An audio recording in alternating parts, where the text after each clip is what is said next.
mga highway. O ano, umutang man ang Pangulo natin, mayroon palang pinupunduhan. Pero iba dyan, nangawa-ngawa. May inutang na naman daw, umutang na naman daw, lalo na sa PhilHealth. Ini-issue nila. Paano naman kasi ang inyong mga utak dyan? Kulang sa timpla.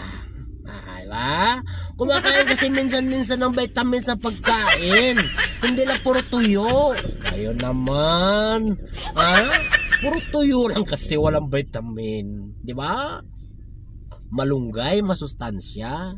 Minsan-minsan kasi, uminom din kayo ng Yakult para matanggal ang bulate sa inyong tiyan. Kasi ang sustansya kasi natin, kinakain na ng bulate. No, ayun, BBM, ikaw naman kasi BBM, no? Ginagalingan mo naman kasi ng gusto.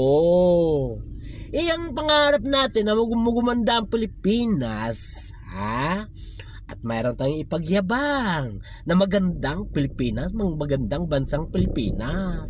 Ginaganda mo kasi BBM, huwag naman.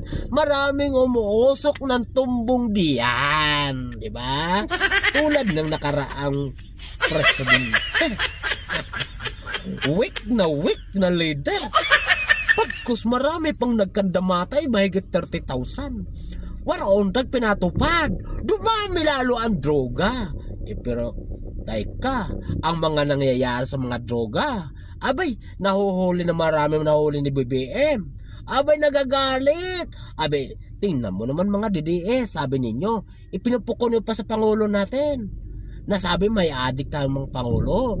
Sino ngayon ang adik? Sino ngayon ang protektor ng droga? Lumusok naman tumbong natin. Huwag na kayo manood sa mga video ko para hindi umusok ng tumbong ninyo.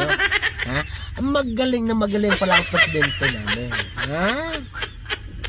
Kayo lang hindi nyo na-appreciate ang naganda, ang nagawa ng Pangulo natin.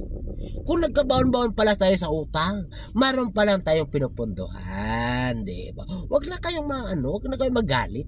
Para sa atin yan, mga kababayan ko, Pilipino. Alam mo, magkakaisa na lang tayo, no? Magkakaisa, magmamahalan, may magbagong taon na. Magbago ng ugali ninyo. Huwag na kayong ganyan. Pilipino din yung inyong nilipusta. Pilipino ka rin, Pilipino tayo. Nakatira tayo sa bansa. Pagandahin natin ang bansang Pilipinas.